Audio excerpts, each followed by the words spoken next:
नमस्कार, मी लतिका। आज मी तुम्हाला महाद्या बनवून दाखवणार आहे। त्यासाठी बघा पॅन गरम करत ठेवलाय। त्याच्यामध्ये आपण तेल टाकून घेऊया। तेल टाकायचे आपल्याला अर्धी पळी आणि गरम होऊन देऊया। तेल गरम झालेलं आहे बघा। त्याच्यावर टाकायचे आपल्याला 1 चमचा मोहरी, 1 चमचा जिरं, एवढ्या आकाराचा आहे बघा चमचा। त्यात टाकायचे आपला हिंग पावडर, त्यात टाकायचे आपल्याला कांदा, एक मीडियम आकाराचा कांदा बघा मी चॉपरला बारीक करून घेतलेला आहे। टाकून घेते आता मी हा कांदा काय करायचा आपल्याला चांगला भाजून घ्यायचा आहे। कांदा बघा हलकासा भाजलेला आहे। गॅस आहे मीडियम। 6 पाकळ्या लसणाच्या बघा मी ह्या कुटून घेतलेल्या आहेत। ह्या लसणाच्या पाकळ्या तुम्ही जिरं मोहरी टाकल्यानंतर पण पहिलं टाकू शकता आणि आता आपण असं पण कांद्याबरोबर भाजू शकतो।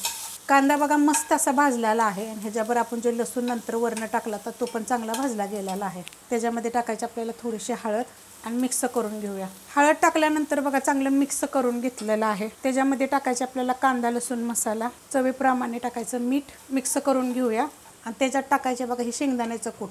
शेंगदाणे बघा किती मस्त असे भाजून घेतलेले आहेत। कधी पण महाद्या करताना ना असे शेंगदाणे खरपूस भाजून घ्यायचे आणि त्याची थोडीशी साल काढायची, जेवढी निघेल तेवढी काढायची। नाही जरी काढले तर तसेच बारीक केले तरी चालू शकतात। ह्याला काय करायचं पहिलं मिक्स करून घ्यायचं गॅस बारीक करून। मस्त असं बघा मी मिक्स करून घेतलेलं आहे। आता आपल्याला ह्याच्यात टाकायचे पाणी, कोमट पाणी घेतलेलं आहे।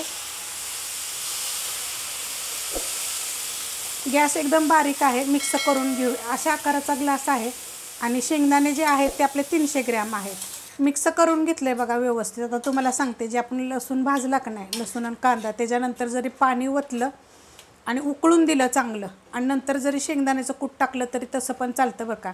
आणि असं पण वरण आपण कोमट पाणी किंवा गरम पाणी टाकून जरी शेंगदाण्याचं कूट जरी टाकलं तरी पण चालू शकते। तर गॅस आहे बारीकच आपला, गॅस बिलकुल वाढवलेला नाही। आता हे 5 ते 7 मिनिटासाठी आपण चांगलं शिजवून देऊया। झाकण ठेवलं होतं बघा, आपण झाकण काढून घेऊया।